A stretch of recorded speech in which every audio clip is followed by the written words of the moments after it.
शुक्लाम्बरधरं विष्णुं शशिवर्णं चतुर्भुजं प्रसन्नवदनं ध्यायेत् सर्वविघ्न उपशान्तये।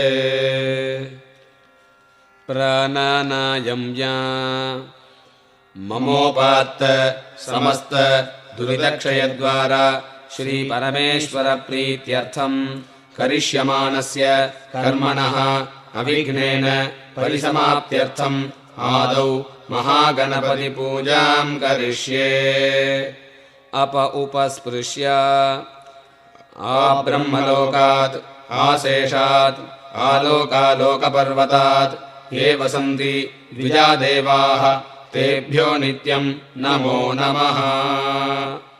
आसनपूजा आसनमन्त्रस्य पृथिव्या मेरुपृष्ठऋषिः सुतलं छन्दः श्रीकूर्मो देवता। पृथ्वीत्वया धृता लोका देवी त्वं विष्णुना धृता त्वं च धारय मां देवी पवित्रं कुरु चासनम्। घण्टापूजा आगमार्थन्तु देवानां गमनार्थन्तु रक्षसां घण्टारवं करोम्यादौ देवताह्वानलाञ्छनम्। विघ्नेश्वर पूजा गणानां त्वा गणपतिं हवामहे कविं कवीनामुपमश्रवस्तमम्। ज्येष्ठराजं ब्रह्मणां ब्रह्मणस्पत आनः शृण्वन्नोतिभिः श्रीदसादनम्। अस्मिन् हरिद्राबिम्बे महागणपतिं ध्यायामि आवाहयामि आसनं समर्पयामि अर्घ्यं समर्पयामि पाद्यं समर्पयामि आचमनीयं समर्पयामि वस्त्रं समर्पयामि उपवीतं समर्पयामि गन्धान् धारयामि पुष्पमालां समर्पयामि पुष्पैः पूजयामि। ॐ सुमुखाय नमः ॐ एकदन्ताय नमः ॐ कपिलाय नमः ॐ गजकर्णकाय नमः ॐ लम्बोदराय नमः ॐ विकटाय नमः ॐ विघ्नराजाय नमः ॐ विनायकाय नमः ॐ धूमकेतवे नमः ॐ गणाध्यक्षाय नमः ॐ फालचन्द्राय नमः ॐ गजाननाय नमः ॐ वक्रतुण्डाय नमः ॐ शूर्पकर्णाय नमः ॐ हेरम्बाय नमः ॐ स्कन्धपूर्वजाय नमः। हरिद्रामहागणपतये नमः। नानाविध परिमल पत्रपुष्पाणि समर्पयामि। महागणपतये नमः। धूपमाग्रापयामि दीपं दर्शयामि कदलीफलं निवेदयामि ताम्बूलं समर्पयामि कर्पूरनीराजनं दर्शयामि समस्त राजोपचारपूजां समर्पयामि। प्रार्थना सर्वविघ्नहरं देवं सर्वविघ्नविवर्जितं सर्वसिद्धिप्रदातारं वन्देऽहं गणनायकं। वक्रतुण्डमहाकाय कोटिसूर्यसमप्रभा अविघ्नं कुरु मे देव सर्वकार्येषु सर्वदा। महागणपतये नमः। प्रार्थनान् समर्पयामि। प्राणानायम्य संकल्पः शुभे शोभने मुहूर्ते आद्यब्रह्मणः द्वितीयपरार्धे श्वेतवराहकल्पे वैवस्वतमन्वन्तरे अष्टाविंशतितमे कलियुगे प्रथमे पादे जम्बूद्वीपे भारतवर्षे भरतखण्डे मेरोः दक्षिणे पार्श्वे शकाब्दे अस्मिन् वर्तमाने व्यावहारिके प्रभवादि षष्टिसंवत्सराणाम् मध्ये नाम संवत्सरे अयने ऋतौ मासे पक्षे शुभतिथौ वासरयुक्तायां नक्षत्रयुक्तायां शुभयोग शुभकरण सकल विशेषेण विशिष्टायामस्यां शुभतिथौ ममोपात्त समस्त दुरितक्षयद्वारा श्री परमेश्वर प्रीत्यर्थम् अस्माकं सहकुटुम्बानां क्षेमस्थैर्य वीर्य विजय आयुरारोग्य ऐश्वर्याभिवृद्ध्यर्थं धर्मार्थ काममोक्ष चतुर्विध फलपुरुषार्थसिद्ध्यर्थं समस्त मंगलावाप्त्यर्थं धनकनक वस्तुवाहन लक्ष्मीकटाक्षसिद्ध्यर्थं अष्टैश्वर्यसमृद्ध्यर्थं कुबेरसम्पदाप्त्यर्थं समस्त दुरितोपशान्त्यर्थं वरलक्ष्मीप्रसादसिद्ध्यर्थं यावच्छक्ति ध्यान आवाहनादि षोडशोपचार पूजां करिष्ये। अप उपस्पृश्य अगजानन पद्मार्कं गजाननम् अहर्निशम् अनेकदन्तं भक्तानाम् एकदन्तम् उपास्महे। विघ्नेश्वरं यथास्थानं प्रतिष्ठापयामि। शोभनार्थे क्षेमाय पुनरागमनाय च। कलशपूजा कलशस्य मुखे विष्णुः कण्ठे रुद्रः समाश्रिताः मूले तत्र स्थितो ब्रह्मा मध्ये मातृगणाः स्मृताः कुक्षौ सागराः सर्वे सप्तद्वीपा वसुन्धरा ऋग्वेदः अथ यजुर्वेदः सामवेदोऽपि अथर्वणः अङ्गैश्च सहिताः सर्वे कलशाम्बु समाश्रिताः आयान्तु देवी पूजार्थं दुरितक्षयकारकाः। आत्मपूजा देहो देवालय प्रोक्तो जीवो देवः सनातनः त्यजेत ज्ञाननिर्माल्यं सोऽहं भावेन पूरयेत्। पीठपूजा ॐ सकलगुणात्म शक्तियुक्ताय योगपीठात्मने नमः। आधारशक्त्यै नमः। मूलप्रकृत्यै नमः। आदिवराहाय नमः। आदिकूर्माय नमः। अनन्ताय नमः। पृथिव्यै नमः। आदित्यादिनवग्रहदेवताभ्यो नमः। दशदिक्पालकेभ्यो नमः। गुरुध्यानम् गुरुर्ब्रह्मा गुरुर्विष्णुः गुरुर्देवो महेश्वरः गुरुः साक्षात् परं ब्रह्म तस्मै श्रीगुरवे नमः। प्राणप्रतिष्ठा ॐ अस्य श्री प्राणप्रतिष्ठा महामन्त्रस्य ब्रह्म विष्णु महेश्वरा ऋषयः ऋग्यजुः सामाथर्वाणि छन्दांसि सकल जगत् सृष्टि स्थिति संहारकारिणी प्राणशक्तिः परा देवता। आं बीजं ह्रीं शक्तिः क्रों कीलकम् आम् अङ्गुष्ठाभ्यां नमः। ह्रीं तर्जनीभ्यां नमः। क्रों मध्यमाभ्यां नमः। आम् अनामिकाभ्यां नमः। ह्रीं कनिष्ठिकाभ्यां नमः।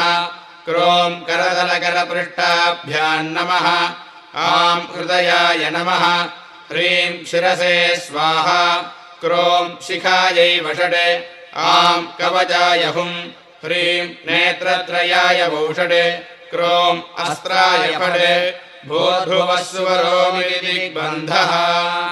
ध्यानम् रक्ताम्बोधिस्थबोधोल्लसतरुणसरोजाधिरूढाकराब्जैः पाशं कोदण्डमिक्षोद्भवमणिगुणमप्यङ्कुशं पञ्जबाणान् बिभ्राणासृक्कपालम् त्रिनयनलसिता पीनवक्षोरुहाढ्या देवी बालार्कवर्णा भवतु सुखकरी प्राणशक्तिः पराह्नः आं ह्रीं क्रों क्रों ह्रीं आं यरलवशषसो हंसः सोऽहं सोऽहं हंसः अस्यामूर्तौ जीवस्तिष्ठतु अस्यामूर्तौ सर्वेन्द्रियाणि मनस्त्वचक्षुः श्रोत्रजिह्वाघ्राणाः वाक्पाणिपादवायुवस्ताख्यानि प्राणापानव्यानोदानसमानाश्च इहागत्य सुखम् चिरम् तिष्ठन्तु स्वाहा असूयीते पुनरस्मादुचक्षुः पुनः प्राणविहनो देहि भोगम् जोक्पश्येम सूर्यमुच्चरन्तमनुमते मृडया न स्वस्ति आवाहिता भव स्थापिता भव सन्निहिता भव सन्निरुद्धा भव अवकुण्ठिता भव सुप्रीता भव सुप्रसन्ना भव सुमुखी भव वरदा भव प्रसीद प्रसीद देवी सर्वजगन्माते यावत् पूजावसानकम् तावत् त्वम् प्रीतिभावेन कुम्भेऽस्मिन् सन्निधिम् कुरु प्राणप्रतिष्ठाकाले मधुवर्गम् निवेदयामि पद्मासनाम् पद्मकराम् पद्ममाला विभूषिताम् क्षीरसागरसम्भूताम् क्षीरवर्णसमप्रभाम् क्षीरवर्णसमम् वस्त्रम् दधानाम् हरिवल्लभाम् भावये भक्तियोगेन कलशेऽस्मिन् मनोहरे वरलक्ष्मी नमः अस्मिन् कुम्भे वरलक्ष्मीम् ध्यायामि बालभानुप्रतीकाशे पूर्णचन्द्रनिभानने सूत्रेऽस्मिन् सुस्थिता भूत्वा प्रयच्छ बहुलान् वरान् इति माङ्गल्यसूत्रस्थापनम् सर्वमङ्गलमाङ्गल्ये विष्णुवक्षस्थलालये आवाहयामि देवी त्वाम् अभीष्टफलदा भव अस्मिन् कुम्भे वरलक्ष्मीम् आवाहयामि अनेकरत्नखचितम् क्षीरसागरसम्भवे स्वर्णसिंहासनम् देवी स्वीकुरुष्व हरिप्रिये वरलक्ष्मी नमः आसनम् समर्पयामि गङ्गादिसरिदानीतम् गन्धपुष्पसमन्वितम् पाद्यम् ददामि ते देवी प्रसीद परमेश्वरी वरलक्ष्मी नमः पाद्यम् समर्पयामि गङ्गानदीसमानीतम् सुवर्णकलशस्थितम् गृहानर्घ्यम् मया दत्तम् पुत्रपौत्रफलप्रदे वरलक्ष्मी नमः अर्घ्यम् समर्पयामि प्रसन्नम् शीतलम् तोयम् प्रसन्नमुखपङ्कजे गृहानाचमनार्थाय गरुडध्वजवल्लभे वरलक्ष्मी नमः आचमनीयम् समर्पयामि महालक्ष्मी महादेवी मध्वाज्यदधि संयुतम् मधुवर्गम् गृहानेमम् मधुसूदनवल्लभे वरलक्ष्मी नमः मधुवर्गम् समर्पयामि पयोदधिकृतैर्युक्तम् शर्करा मधुसंयुतम् पञ्चामृतम् गृहानेदम् वरलक्ष्मी नमोऽस्तु ते वरलक्ष्मी नमः पञ्चामृतम् समर्पयामि हेमकुम्भस्थितम् स्वच्छम् गङ्गादिसरिदाहृतम् स्नानार्थम् सलिलम् देवी गृह्यताम् सागरात्मजे वरलक्ष्मी नमः स्नानम् समर्पयामि दिव्याम्बरयुगम् सूक्ष्मम् कञ्चुकम् च मनोहरम् वरलक्ष्मी महादेवी गृहानेदम् मयार्पितम् वरलक्ष्मी नमः वस्त्रम् समर्पयामि माङ्गल्यमणिसंयुक्तम् मुक्ताविद्रुमसंयुतम् दत्तम् मङ्गलसूत्रम् च गृहाण हरिवल्लभे वरलक्ष्मी नमः कण्ठसूत्रम् समर्पयामि रत्नताडङ्गकेयूर हारकङ्कणभूषिते भूषणानि महार्हाणि गृहाणकरुणानिधे वरलक्ष्मी नमः आभरणानि समर्पयामि कर्पूरचन्दनोपेतम् कस्तूरी कुङ्कुमान्वितम् सर्वगन्धम् गृहाणाद्य सर्वमङ्गलदायिनी वरलक्ष्मी नमः गन्धान् धारयामि शालिजातान् चन्द्रवर्णान् स्निग्धमौक्तिकसन्निभान् अक्षतान् देवि गृह्णीष्व पङ्कजाक्षस्य वल्लभे वरलक्ष्मी नमः अक्षतान् समर्पयामि मन्दारपारिजाताब्दैः केतक्युत्पलपाटलैः मल्लिकाजादिबकुलैः पुष्पैः स्वाम् पूजयाम्यहम् वरलक्ष्मी नमः पुष्पमालाम् समर्पयामि अङ्गपूजा वरलक्ष्मी नमः पादौ पूजयामि महालक्ष्मी नमः गुल्फौ पूजयामि इन्दिरायै नमः जङ्घे पूजयामि चण्डिकायै नमः जानुनी पूजयामि क्षीराब्धितनयायै नमः ऊरू पूजयामि पीताम्बरधारिण्यै नमः कटिम् पूजयामि सागरसम्भवायै नमः गुह्यम् पूजयामि नारायणप्रियायै नमः नाभिम् पूजयामि जगत्कुक्ष्यै नमः कुक्षिम् पूजयामि विश्वजनन्यै नमः वक्षः पूजयामि सुस्तन्यै नमः स्तनौ पूजयामि कम्बुकण्ठ्यै नमः कण्ठम् पूजयामि सुन्दर्यै नमः स्कन्धौ पूजयामि पद्महस्तायै नमः हस्तान् पूजयामि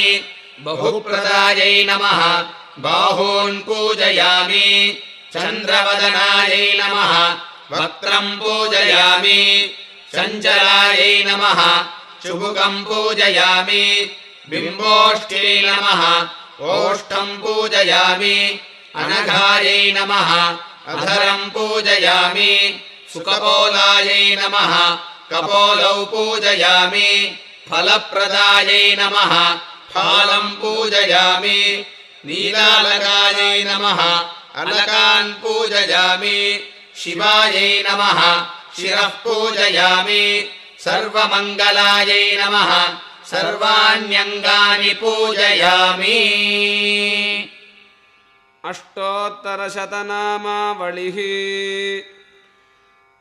ॐ प्रकृत्यै नमः ॐ विकृत्यै नमः ॐ विद्यायै नमः ॐ सर्वभूतहितप्रदायै नमः ॐ श्रद्धायै नमः ॐ विभूत्यै नमः ॐ सुरभ्यै नमः ॐ परमात्मिकायै नमः ॐ वाचे नमः ॐ पद्मालयायै नमः ॐ पद्मायै नमः ॐ शुचये नमः ॐ स्वाहायै नमः ॐ स्वधायै नमः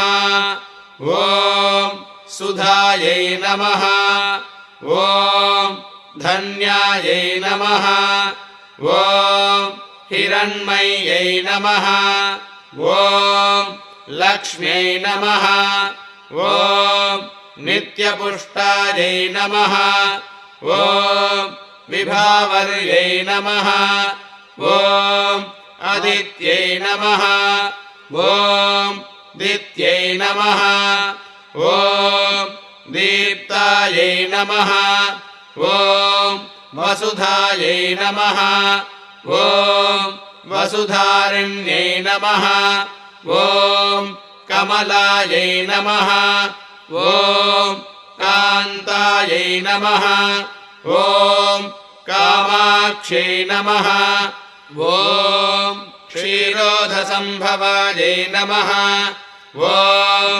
अनुग्रहप्रदायै नमः ॐ बुद्धये नमः ॐ अनघायै नमः ॐ हरिवल्लभायै नमः ॐ अशोकायै नमः ॐ अमृतायै नमः ॐ दीप्तायै नमः ॐ लोकशोकविनाशिन्यै नमः ॐ धर्मनिलयायै नमः ॐ करुणायै नमः ॐ लोकमात्रे नमः ॐ पद्मप्रियायै नमः ॐ पद्महस्तायै नमः ॐ पद्माक्षै नमः ॐ पद्मसुन्दर्यै नमः ॐ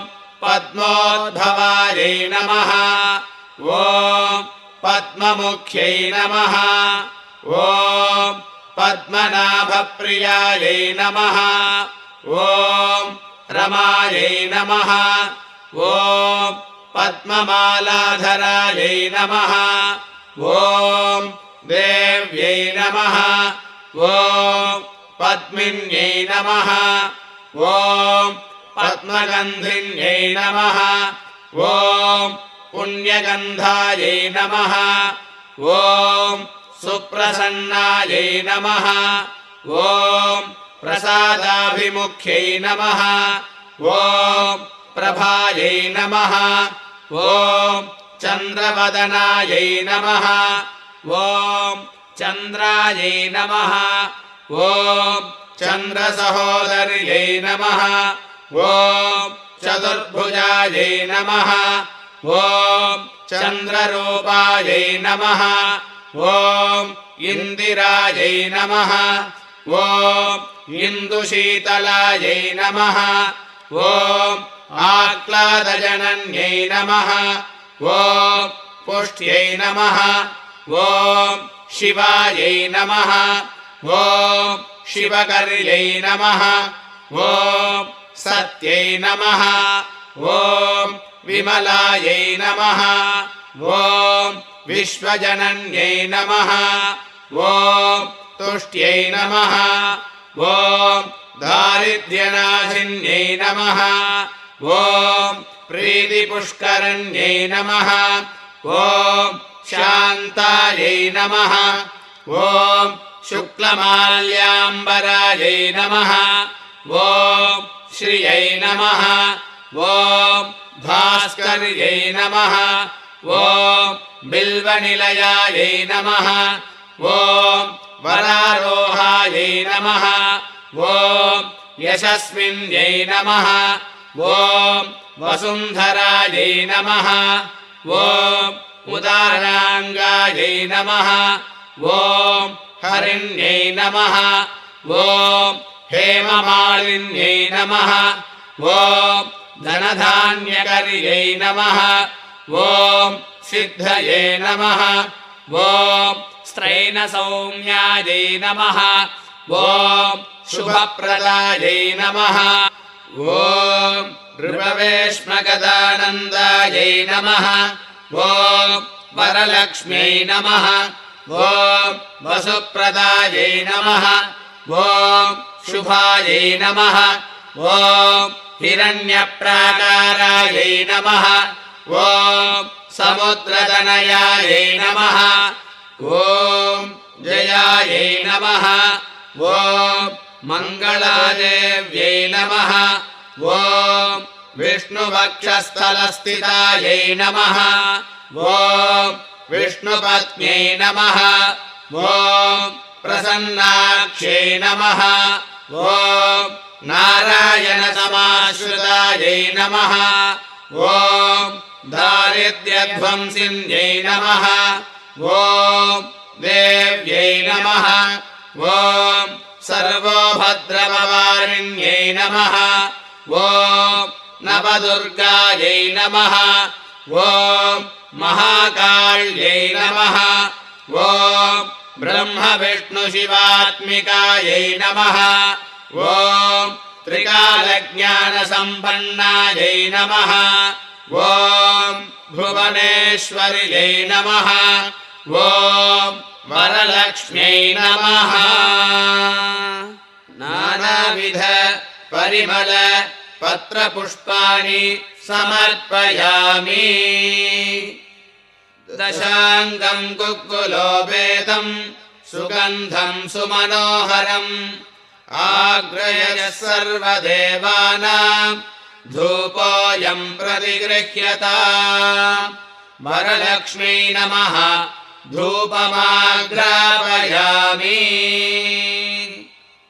साद्यं त्रिवर्तिसंयुक्तं वह्निना योजितं मया दीपं गृहाण देवेशि त्रैलोक्यतिमिरापहम् वरलक्ष्म्यै नमः दीपं दर्शयामि घृतपक्वहविष्यान्नं पायसं च सुकर्गरम् नानाविधं च नैवेद्यं गृहाण हरिवल्लभे वरलक्ष्म्यै नमः नैवेद्यं समर्पयामि गङ्गातोयं समानीतं सुवर्णकलशे स्थिते अर्घ्यं गृहाण कल्याणि महादेवी नमोऽस्तु ते निवेदनानन्तरम् आचमनीयं समर्पयामि एलालवङ्गकर्पूरं सुगन्धं सुरपूजितं प्रीत्या गृहाण देवेशि ताम्बूलं प्रतिगृह्यताम् वरलक्ष्म्यै नमः ताम्बूलं समर्पयामि ॐ राजाधिराजाय प्रसह्यसाहिने नमो वयं वै श्रवणाय कुर्महे समे कामान् कामकामाय मह्यम् कामेश्वरो वै श्रवणो ददातु कुबेराय वै श्रवणाय महाराजाय नमः वरलक्ष्म्यै नमः कर्पूरनीराजनं समर्पयामि नीराजनानन्तरम् आचमनीयं समर्पयामि दिव्यरक्षां धारयामि योपां पुष्पं वेद पुष्पवान् प्रजावान् पशुमान् भवति चन्द्रमा वा अपां पुष्पं पुष्पवान् प्रजावान् पशुमान् भवति य एवं वेद योपामायतनं वेद आयतनवान् भवति वरलक्ष्म्यै नमः मन्त्रपुष्पं समर्पयामि लक्ष्मीं क्षीरसमुद्रराजतनयां श्रीरङ्गधामेश्वरीं दासीभूतसमस्तदेववनितां लोकैकदीपाङ्कुरां श्रीमन्मन्दकटाक्षलब्धविभवद्ब्रह्मेन्द्रगङ्गाधरां त्वां त्रैलोक्यकुटुम्बिनीं सरसिजां वन्दे मुकुन्दप्रियाम् नमोऽस्तु नालीकनिभाननायै नमोऽस्तु नारायणवल्लभायै नमोऽस्तु रत्नाकरसम्भवायै नमोऽस्तु लक्ष्मी जगदां जनन्यै वरलक्ष्म्यै नमः नमस्कारान् प्रार्थनाञ्च समर्पयामि दोरग्रन्थि पूजा कमलायै नमः प्रथमग्रन्थिं पूजयामि रमायै नमः द्वितीयग्रन्थिं पूजयामि लोकमात्रे नमः तृतीयग्रन्थिं पूजयामि विश्वजनन्यै नमः चतुर्थग्रन्थिं पूजयामि महालक्ष्म्यै नमः पञ्चमग्रन्थिं पूजयामि क्षीराब्धितनयायै नमः षष्ठग्रन्थिम् पूजयामि विश्वसाक्षिण्यै नमः सप्तमग्रन्थिम् पूजयामि चन्द्रसहोदर्यै नमः अष्टमग्रन्थिम् पूजयामि हरिवल्लभायै नमः नवमग्रन्थिम् पूजयामि सर्वमङ्गलमाङ्गल्ये सर्वपापप्रणाशिनी दोरकम् प्रतिगृह्णामि सुप्रीता भव सर्वदा इति दोरकम् हस्तेन गृहीत्वा नवतन्तु समायुक्तम् नवग्रन्थिसमन्वितम् बध्नीयाम् दक्षिणे हस्ते दोरकम् हरिवल्लभे इति दोरकम् बध्नीयात् गोक्षीरेण युधम् देवी गन्धपुष्पसमन्वितम् अर्घ्यम् गृहाण वरदे वरलक्ष्मि नमोऽस्तु ते वरलक्ष्मी नमः क्षीरार्घ्यम् समर्पयामि।